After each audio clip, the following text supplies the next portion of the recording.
Welcome back to the channel. This week we're going to look at the most requested piece of equipment for me to talk about, and that's my big giant tripod.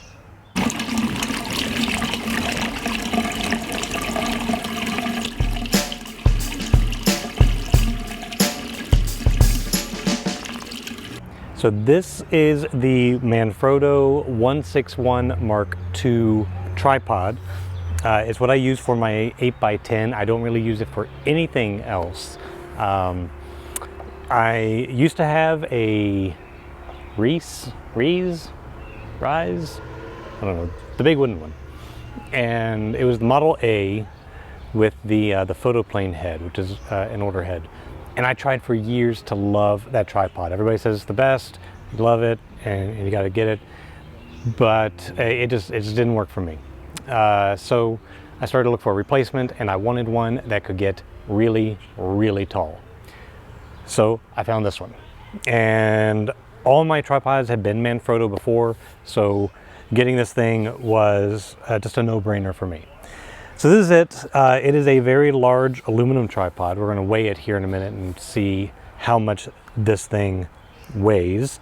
I have on it the Manfrotto 3039 head.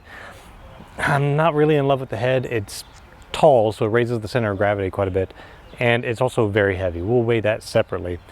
I'm thinking about maybe changing to a Sinar or a Lowland-made Sinar replica head, and that might work better for me. It's a bit lower profile, probably about half the height. I haven't made up my mind there. So let's go ahead and talk about this for a little bit. It uses 3 sections. It has these braces here to keep the legs steady. It has a little level on the top, which I do use generally to kind of get this part level, but then I always use the head separately for that. But one of the better features of it, aside from the height, is it has a geared center column. So it's got a little handle on the side. You loosen the knob, and then you can just crank it up. So sometimes I will set the tripod exactly like this, about a medium spread, single length, and I'll just raise this up to get my 8x10 camera right at eye level. And it is pretty stable. If I lock all this down, it's not really going anywhere. It has so much weight and mass right through here that it keeps it pretty stable and not moving anywhere. Let's go ahead and lower this back down, and we'll talk about minimum and maximum height. So minimum height, you can spread this out.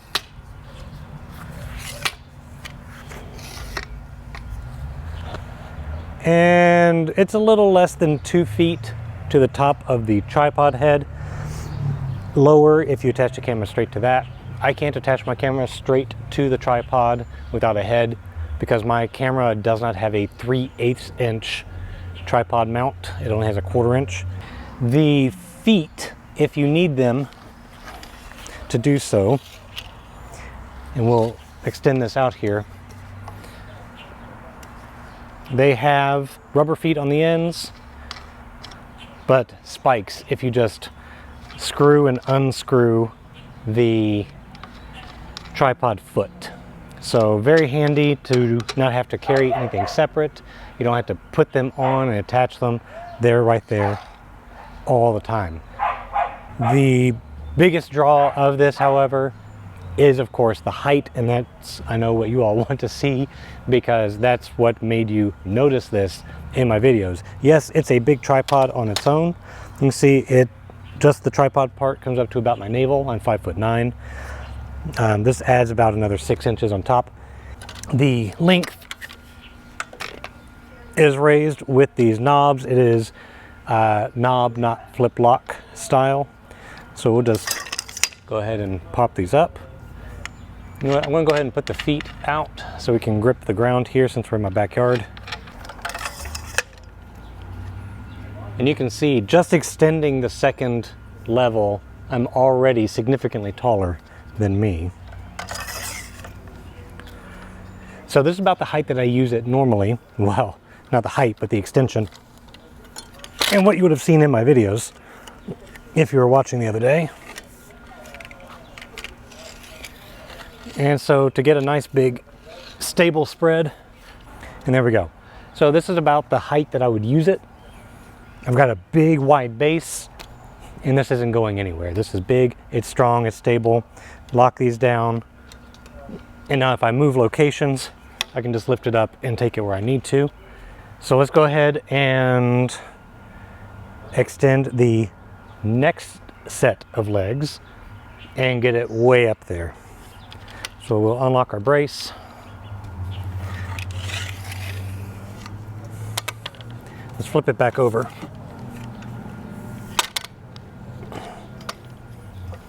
All right, here we go.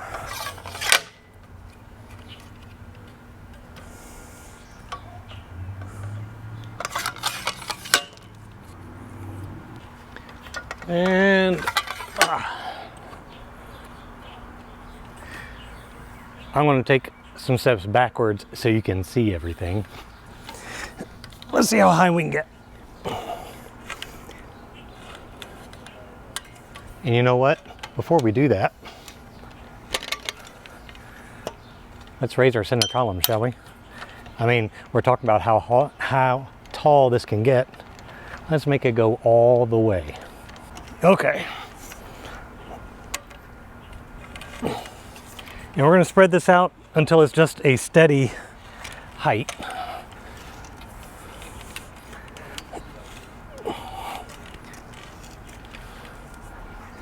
Ugh.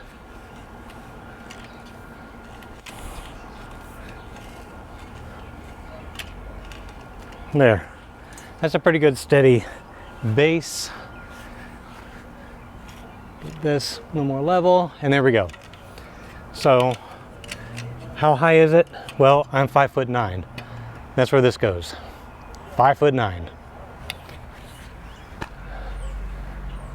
So, we're looking at about 9 feet, and that's pretty darn high. So if I use my 3-foot step ladder and I have the center column extended, I still can't see into my camera. I would need a 4 or 5 step ladder to get all the way up there. It is a very big tripod. Now, I don't use this for any of my smaller cameras. Of course, I could. The 4x5, medium format, anything will fit up there. I've just never needed the height for cameras like that because of what I shoot with them. But it's there and it's available if I ever needed to. Mostly it's for the 8x10. And that's the beast. Let's take it down and let's weigh it and see what we get. One of the advantages of this over that wooden tripod was even with the extension legs, this is still much, much higher. So I can get that really high vantage point if I feel like I need the extra few inches, or extra lot of inches. Okay, let's take this down and see if we can weigh it. All right, so we're at 20 pounds, 12 ounces. So that's, what, 9,400 grams. So let's go ahead and take the head off of it and see how much we weigh there. Okay, so without the head, 7650, which 16 pounds, 14 ounces. So that means we have a 4-pound head, something like that. Is that right? Check that on its own. 3 pounds, 13, so just shy of 4. For those of you outside the US, 16 ounces is a pound. So 3 pounds, 13 ounces, 3 ounces shy of a pound. Don't whine about us using US measurements. And that's this tripod, the Manfrotto 161MkII. Not a small tripod at all. I mean, as you can see, I can use it as a pretty comfortable armrest. 20 pounds with the head included. It takes some moving around. But for a large camera, you kind of need a big tripod to be heavy, stable, and not go anywhere. So that's this beast. If you're looking for a tall thing, this will get you there. Go out, find one. I got this one used. They run like $700 or $800 new. I paid $250 maybe on eBay. But that was also around 2010, so it's been about 12 years, and it's been a good tripod. I've had zero complaints. Yes, it's heavy. I'm not going to take it backpacking, but know your equipment. If you're going backpacking, you're not going to use this beast.